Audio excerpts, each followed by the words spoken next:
my name is Whitney and I work for the Adult Services Department at Columbus Public Library. I read tons of graphic novels, so Hoopla is by far my most used resource that we offer.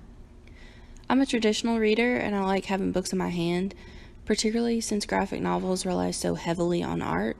However, Hoopla does a great job at maintaining the quality of the art and allows you to zoom in and focus on panels. I love that you can check them out for an entire month at a time, because after I read the story, I usually go back a second time just for the art.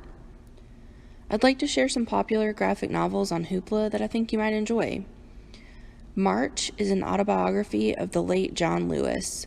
The first volume in this 3-volume series follows his life from his youth in Alabama, the Nashville student movement, and the nonviolent lunch counter sit-ins to battle segregation.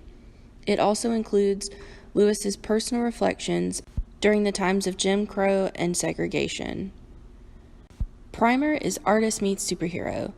The main character is a young girl who loves to paint. She finds a set of paints, and as all artists do, she gets the paint all over her.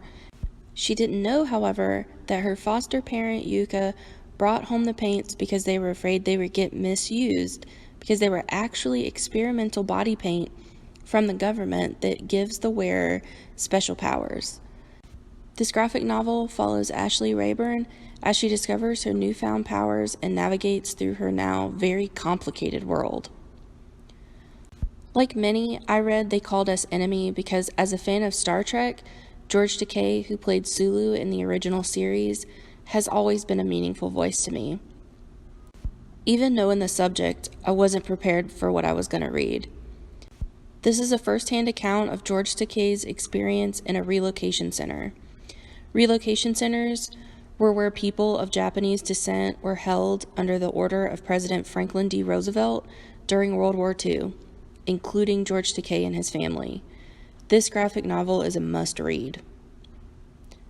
I don't know about you, but the thing that originally attracts me to a graphic novel is its art. I loved the front cover of this. I really loved that creepy cute vibe. Sheets is about when the world of a 13-year-old who helps her family run their laundry business and a boy ghost collide. Anything else about this graphic novel is a spoiler, so you'll just have to trust me and try it out.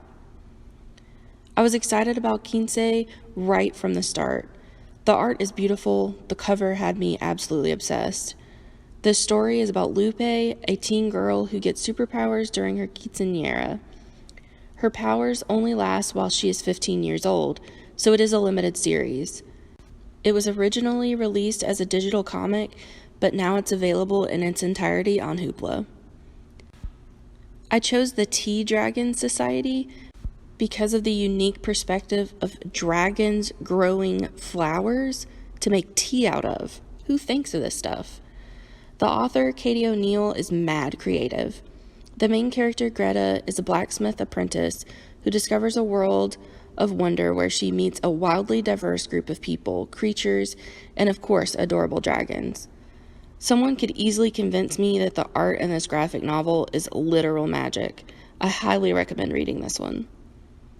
You can download Hoopla in the Apple Store, Google Play, or Amazon to use on your phone, tablet, or computer. And if you're interested, there's also apps that allow you to look at them on a smart TV. As a visual person who loves reading, graphic novels are one of my favorite art forms. I hope you're inspired to read at least one of these. If you do read one, or you've already read one, let us know what you think of them in the comments. Happy reading!